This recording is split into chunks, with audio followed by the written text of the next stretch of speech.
그동안 소문으로만 무성했던 일명 눈 찢어진 아이는 이명박 씨의 혼외 자식이라고 확인해 주었습니다. 주진우 기자 연결돼 있습니다. 주진우 기자님 나와 계시죠? 네, 안녕하십니까? 예, 이재용 삼성전자 부회장이 특검에게서 12년형 구형을 받았습니다. 이미 12년에서 15년 구형 나올 것 같다라고 예측하신 바 있었는데 뭐 거의 적중했습니다. 자, 12년형 구형 어떻게 보셨어요?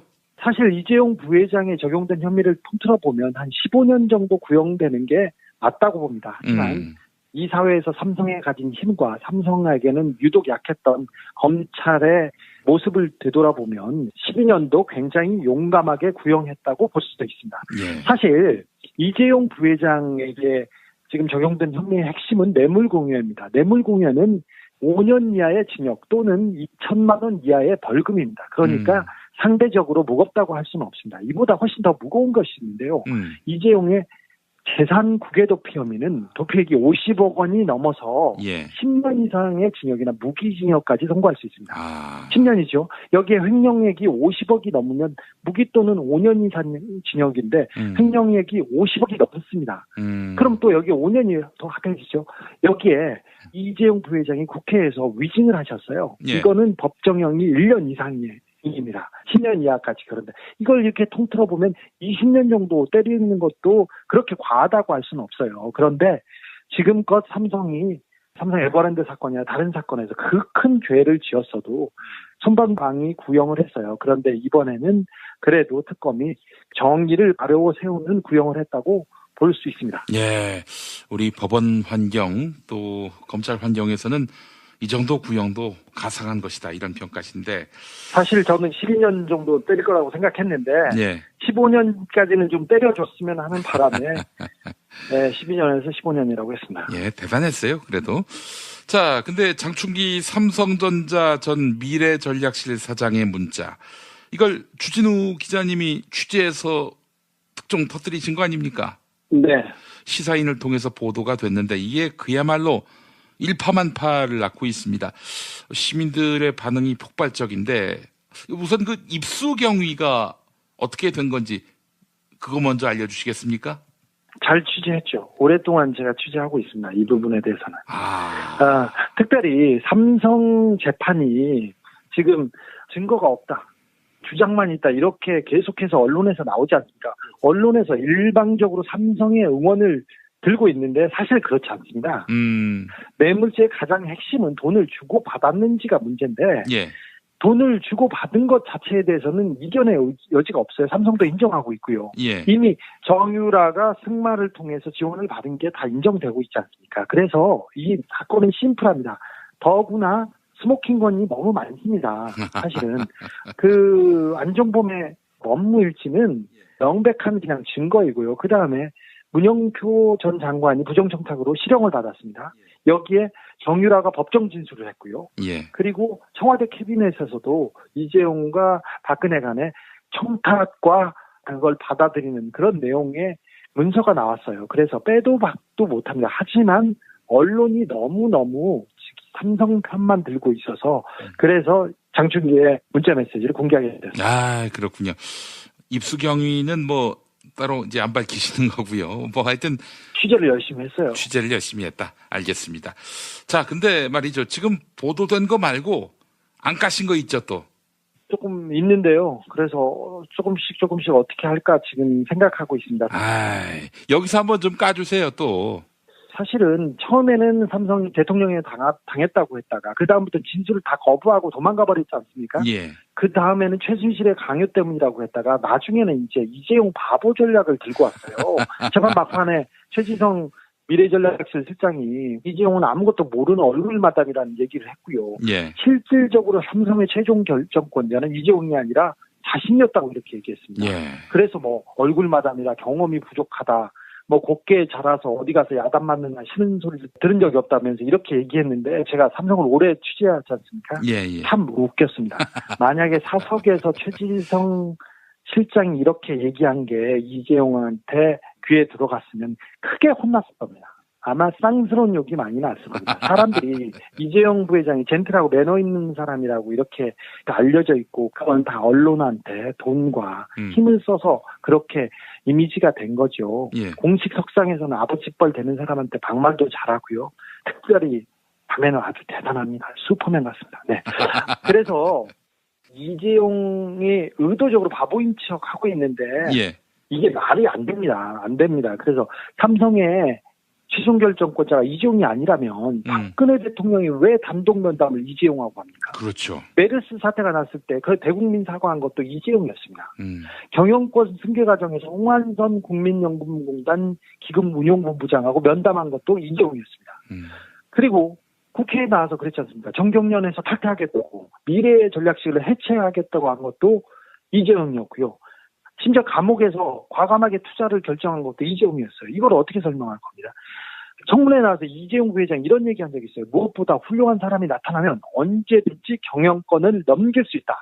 저보다 우수하신 분들이 계시면 다 넘기겠다 이렇게 얘기했는데 그러면 이재용이 가진 게 경영권이 아니고 그럼 뭡니까? 무슨 권입니까? 따방권입니까? 네. 이게 말이 안 된다는 것을 보여주는 것이 장충기 전 사장의 핸드폰 문자입니다. 그래서 이 내용을 제가 공개하게 됐는데 뭐 내용은 특검에서 수사하던 분들이 이런 얘기를 했어요. 예. 박근혜가 대통령인 줄 알았는데 최순실이 대통령이었다. 그런데 나중에 삼성 수사를 한 분들은 이런 얘기했습니다. 박근혜가 아니고 대통령은 이재용이었다. 아하. 그리고 김기춘이 비서실장이 아니라 장충기였다. 이렇게 얘기합니다. 장충기 핸드폰에 어떤 내용이냐면 국정원 기조실장이 정보 보고를 하고 정보 지시를 받아서 이행합니다. 그리고 대법원에서 대법관이 되겠다는 사람이 이 장충기한테 인사청탁성 문자를 보냅니다. 임채진 검찰총장이 문자를 보냈던 거 보셨죠? 예. 그리고는 언론사들이 다 정보 보고를 합니다. 입에 담기도 부끄러워요. 그래서 너무 많은 내용들이 이렇게 달려있습니다. 청와대 비서실장 인사정보, 민정수석 인사정보 모든 게 여기 달려있습니다. 그래서 굉장히 좀 역겨웠습니다. 아이고, 언론사마다 정보 보고를 삼성에 상납하고 심지어 대법원까지도 삼성 쪽에 인사청탁하고 청와대 정치권은 말할 것도 없겠네요? 그렇죠. 삼성과 청와대는 동등하거나 하부 조직 같았어요. 오히려. 청와대가. 그렇습니다. 몇 가지 예를 들어볼까요? 아유, 너무 좋습니다. 민정수석 후보자의 검증 동향에 대한 정보인데요. 예. 자, 청와대 고위급에서 이렇게 보냅니다. 극비입니다. 극비, 보안 유지 음악. 민정수석 후보자로 박상옥, 경기구 11기 서울대 전주 북부지검 전북지검장 이렇게 해서 세평 정리 등을 특감방에서 진행 중. 특감반에서 마지막 인사 파일을 만든 다음에 그리고 인사권자한테 올라가거든요. 이 진행 중인 사안을 장충기한테 보냈습니다. 그 박상옥은 지금 대법관 아닙니까? 그런데 그때 청와대에서 편애하던 사람이었죠. 그게 2015년 1월 신임 민정수석 후보로 박상옥을 검토했었습니다. 그리고 그때 안 되고 저쪽으로 갔었죠. 그다음에 청와대 비서실장 인사 정보 수집입니다. BH 기류입니다. 신세든 교수는 과거 오랫동안 공부 모임을 같이 해온 인연이 있으나 김강동 교수 계열로 최근 청와대 비판을 많이 해 주변에선 글쎄 나른 반응입니다.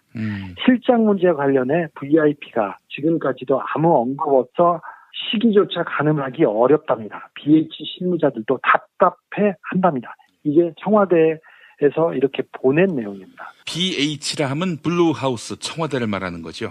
그렇죠. 예. 그리고 이런 내용을 장충기 사장한테 보내. 장 사장님 안녕하세요. 정말 놀랐습니다. 5, 6개월 전에 제 후임자로 예상해서 말씀하신 그분이 곧 임명된다고 합니다. 대단하십니다. 이렇게 보냅니다. 저기 국정원 기조실장이 보낸 문자를 한번 볼까요? 예. 기조실장이 이렇게 보냅니다. 복 많이 받으셨습니까? 지난해는 사장님 회사의 지원으로 우리나라가 안정되지 않았나 생각합니다. 감사드립니다. 또한 자료는 아주 유용하게 활용되고 있습니다. 이 또한 감사합니다. 올해도 변함없는 성원 부탁드리며 회사와 더불어 국가의 발전을 기원합니다. 행운과 행복을 듬뿍 담아 인사드립니다. 이현수 배상. 이현수는 국정원 기조실장입니다. 이 안에 사장님이 주신 자료는 아주 유용하게 활용되고 있습니다. 이 또한 감사합니다. 자료를 받고 있습니다. 거기서. 이야, 이거 국정농단은 삼성이 했네요. 언론으로 넘어가 볼까요? 언론으로. 예. 언론이 얼마나 비굴하게 기어다니는지 한번 보실까요? 예. 한 언론사 간부가 청탁을 합니다. 존경하시는 실사장님, 어제 감사했습니다. 면세점 관련해서 양땡땡 국장과 상의를 보니 매경이 어떻게 해야 삼성의 면세점 사업을 도와줄 수 있을지를 구체적으로 알려주셨으면 좋겠다고 합니다. 김대영 올림, 매일경제 김대영이라는 사람입니다. 면세점 관련해서 어떻게 해야 삼성의 면세점 사업을 도와줄 수 있을지를 구체적으로 알려주셨으면 좋겠습니다. 이 사람의 데스크, 이 사람의 사장은 삼성이었어요. 매경이. 자, 매경이 삼성 재판에 관련해서 삼성 편을 왜 들고 계신지 보이시죠? 다른 거 하나 읽겠습니다. 문화일보인데요. 어려운 여건에서도 문화일보를 배려해 주셔서 감사드립니다. 덕분에 5월을 무탈이 넘깁니다. 더욱 분발하겠습니다. 무엇이건 조금이라도 도움이 되기 위해 전력을 다하겠습니다. 무엇이든 일이라도 편하게 하명해 주십시오. 다시 한번 머리 숙여 감사드립니다. 일교차가 큽니다. 건강 유념하십시오. 김영모 이런 사람이 올렸습니다. 예. 자, 또 다른 거 하나 읽어보겠습니다. 장 사장님 늘 감사드립니다. 시절이 하수상하니 안팎으로 조심하는 수밖에 없을 것 같습니다. 누워 계시는 이건희 회장님을 소재로 돈을 뜯으려는 자들도 있고요. 나라와 국민, 기업을 지키는 일이 점점 어려워져 갑니다.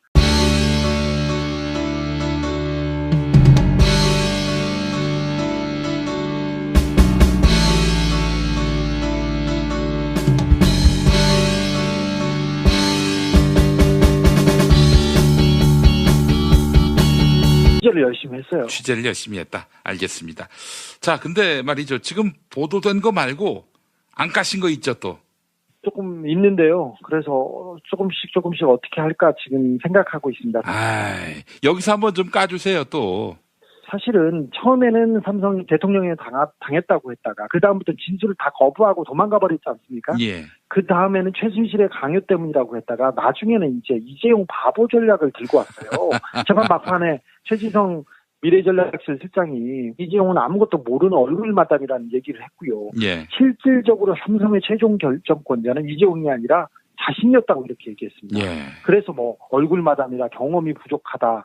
곱게 자라서 어디 가서 야단 맞느냐 싫은 소리를 들은 적이 없다면서 이렇게 얘기했는데 제가 삼성을 오래 취재하지 않습니까? 예. 참 웃겼습니다. 만약에 사석에서 최지성 실장이 이렇게 얘기한 게 이재용한테 귀에 들어갔으면 크게 혼났을 겁니다. 아마 쌍스러운 욕이 많이 났을 겁니다. 사람들이 이재용 부회장이 젠틀하고 매너 있는 사람이라고 이렇게 알려져 있고 그건 다 언론한테 돈과 힘을 써서 그렇게 이미지가 된 거죠. 예. 공식 석상에서는 아버지뻘 되는 사람한테 반말도 잘하고요. 특별히 밤에는 아주 대단합니다. 슈퍼맨 같습니다. 네. 그래서 이재용이 의도적으로 바보인 척 하고 있는데 예. 이게 말이 안 됩니다. 안 됩니다. 그래서 삼성의 최종 결정권자가 이재용이 아니라면 박근혜 대통령이 왜 단독 면담을 이재용하고 합니까? 그렇죠. 메르스 사태가 났을 때 그 대국민 사과한 것도 이재용이었습니다. 경영권 승계 과정에서 홍한선 국민연금공단 기금운용본부장하고 면담한 것도 이재용이었습니다. 그리고 국회에 나와서 그랬지 않습니까? 정경련에서 탈퇴하겠다고 미래의 전략실을 해체하겠다고 한 것도 이재용이었고요. 심지어 그동안 소문으로만 무성했던 일명 눈 찢어진 아이는 이명박 씨의 혼외 자식이라고 확인해 주었습니다. 주진우 기자 연결돼 있습니다. 주진우 기자님 나와 계시죠? 네, 안녕하십니까? 예, 이재용 삼성전자 부회장이 특검에게서 12년형 구형을 받았습니다. 이미 12년에서 15년 구형 나올 것 같다라고 예측하신 바 있었는데 거의 적중했습니다. 자, 12년형 구형 어떻게 보셨어요? 사실 이재용 부회장에 적용된 혐의를 통틀어 보면 한 15년 정도 구형되는 게 맞다고 봅니다. 하지만 이 사회에서 삼성에 가진 힘과 삼성에게는 유독 약했던 검찰의 모습을 되돌아보면 12년도 굉장히 용감하게 구형했다고 볼 수도 있습니다. 예. 사실 이재용 부회장에게 지금 적용된 혐의의 핵심은 뇌물공여입니다. 뇌물공여는 5년 이하의 징역 또는 2천만 원 이하의 벌금입니다. 그러니까 상대적으로 무겁다고 할 수는 없습니다. 이보다 훨씬 더 무거운 것이 있는데요.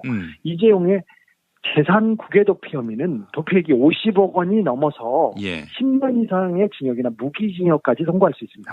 10년이죠. 여기에 횡령액이 50억이 넘으면 무기 또는 5년 이상 징역인데 횡령액이 50억이 넘습니다. 그럼 또 여기 5년이 더 합해지죠. 여기에 이재용 부회장이 국회에서 위증을 하셨어요. 이거는 법정형이 1년 이상이에요. 입니다. 10년 이하까지. 그런데 이걸 이렇게 통틀어 보면 20년 정도 때리는 것도 그렇게 과하다고 할 수는 없어요. 그런데 지금껏 삼성 에버랜드 사건이나 다른 사건에서 그 큰 죄를 지었어도 손방망이 구형을 했어요. 그런데 이번에는 그래도 특검이 정의를 바로 세우는 구형을 했다고 볼 수 있습니다. 예, 우리 법원 환경 또 검찰 환경에서는 이 정도 구형도 가상한 것이다 이런 평가신데 사실 저는 12년 정도 때릴 거라고 생각했는데 15년까지는 좀 때려줬으면 하는 바람에 12년에서 15년이라고 했습니다. 예, 대단했어요. 그래도 자, 근데 장충기 삼성전자 전 미래전략실 사장의 문자 이걸 주진우 기자님이 취재해서 특종 터뜨리신 거 아닙니까? 네. 시사인을 통해서 보도가 됐는데 이게 그야말로 일파만파를 낳고 있습니다. 시민들의 반응이 폭발적인데 우선 그 입수 경위가 어떻게 된 건지 그거 먼저 알려주시겠습니까? 잘 취재했죠. 오랫동안 제가 취재하고 있습니다. 이 부분에 대해서는. 특별히 삼성 재판이 지금 증거가 없다. 주장만 있다. 이렇게 계속해서 언론에서 나오지 않습니까? 언론에서 일방적으로 삼성의 응원을 들고 있는데 사실 그렇지 않습니다. 뇌물죄의 가장 핵심은 돈을 주고 받았는지가 문제인데 돈을 주고 받은 것 자체에 대해서는 이견의 여지가 없어요. 삼성도 인정하고 있고요. 이미 정유라가 승마를 통해서 지원을 받은 게 다 인정되고 있지 않습니까? 그래서 이 사건은 심플합니다. 더구나 스모킹건이 너무 많습니다. 사실은 그 안종범의 업무일치는 명백한 그냥 증거이고요. 그 다음에 문영표 전 장관이 부정청탁으로 실형을 받았습니다. 여기에 정유라가 법정 진술을 했고요. 그리고 청와대 캐비넷에서도 이재용과 박근혜 간의 청탁과 그걸 받아들이는 그런 내용의 문서가 나왔어요. 그래서 빼도 박도 못합니다. 하지만 언론이 너무너무 삼성 편만 들고 있어서 그래서 장충기의 문자 메시지를 공개하게 됐습니다. 그렇군요. 입수 경위는 따로 이제 안 밝히시는 거고요. 하여튼 감옥에서 과감하게 투자를 결정한 것도 이재용이었어요. 이걸 어떻게 설명할 겁니다. 청문회에 나와서 이재용 부회장 이런 얘기한 적이 있어요. 무엇보다 훌륭한 사람이 나타나면 언제든지 경영권을 넘길 수 있다. 저보다 우수하신 분들이 계시면 다 넘기겠다 이렇게 얘기했는데 그러면 이재용이 가진 게 경영권이 아니고 그럼 뭡니까? 무슨 권입니까? 싸방권입니까? 네. 이게 말이 안 된다는 것을 보여주는 것이 장충기 전 사장의 핸드폰 문자입니다. 그래서 이 내용을 제가 공개하게 됐는데 내용은 특검에서 수사하던 분들이 이런 얘기를 했어요. 박근혜가 대통령인 줄 알았는데 최순실이 대통령이었다. 그런데 나중에 삼성 수사를 한 분들은 이런 얘기했습니다. 박근혜가 아니고 대통령은 이재용이었다. 그리고 김기춘이 비서실장이 아니라 장충기였다. 이렇게 얘기합니다. 장충기 핸드폰에 어떤 내용이냐면 국정원 기조실장이 정보 보고를 하고 정보 지시를 받아서 이행합니다. 그리고 대법원에서 대법관이 되겠다는 사람이 이 장충기한테 인사청탁성 문자를 보냅니다. 임채진 검찰총장이 문자를 보냈던 거 보셨죠? 그리고는 언론사들이 다 정보 보고를 합니다. 입에 담기도 부끄러워요. 그래서 너무 많은 내용들이 이렇게 달려있습니다. 청와대 비서실장 인사정보, 민정수석 인사정보 모든 게 여기 달려있습니다. 그래서 굉장히 좀 역겨웠습니다. 아이고, 언론사마다 정보 보고를 삼성에 상납하고 심지어 대법원까지도 삼성 쪽에 인사청탁하고 청와대 정치권은 말할 것도 없겠네요? 그렇죠. 삼성과 청와대는 동등하거나 하부 조직 같았어요. 오히려. 청와대가. 그렇습니다. 몇 가지 예를 들어볼까요? 너무 좋습니다. 민정수석 후보자의 검증 동향에 대한 정보인데요. 청와대 고위급에서 이렇게 보냅니다. 급비입니다. 급비, 보안 유지 음악. 민정수석 후보자로 박상옥, 경기구 11기 서울대 전북 지검장 이렇게 해서 네. 세평 정리 등을 특감반에서 진행 중. 특감반에서 마지막 인사 파일을 만든 다음에 그리고 인사권자한테 올라가거든요. 이 진행 중인 사안을 장충기한테 보냈습니다. 그 박상욱은 지금 대법관 아닙니까? 그런데 그때 청와대에서 편애하던 사람이었죠. 그게 2015년 1월 신임 민정수석 후보로 박상욱을 검토했었습니다. 그리고 그때 안 되고 저쪽으로 갔었죠. 그다음에 청와대 비서실장 인사 정보 수집입니다. BH 기류입니다. 신세든 교수는 과거 오랫동안 공부 모임을 같이 해온 인연이 있으나 김강동 교수 계열로 최근 청와대 비판을 많이 해 주변에선 글쎄 나른 반응입니다. 실장 문제와 관련해 VIP가 지금까지도 아무 언급 없어 시기조차 가늠하기 어렵답니다. BH 실무자들도 답답해 한답니다. 이게 청와대에서 이렇게 보낸 내용입니다. BH라 하면 블루하우스 청와대를 말하는 거죠? 그렇죠. 네. 그리고 이런 내용을 장충 기자한테 보내. 장 사장님 안녕하세요. 정말 놀랐습니다. 5, 6개월 전에 제 후임자로 예상해서 말씀하신 그분이 곧 임명된다고 합니다. 대단하십니다. 이렇게 보냅니다. 저기 국정원 기조실장이 보낸 문자를 한번 볼까요? 예. 기조실장이 이렇게 보냅니다. 복 많이 받으셨습니까? 지난해는 사장님 회사의 지원으로 우리나라가 안정되지 않았나 생각합니다. 감사드립니다. 또한 자료는 아주 유용하게 활용되고 있습니다. 이 또한 감사합니다. 올해도 변함없는 성원 부탁드리며 회사와 더불어 국가의 발전을 기원합니다. 행운과 행복을 듬뿍 담아 인사드립니다. 이현수 배사.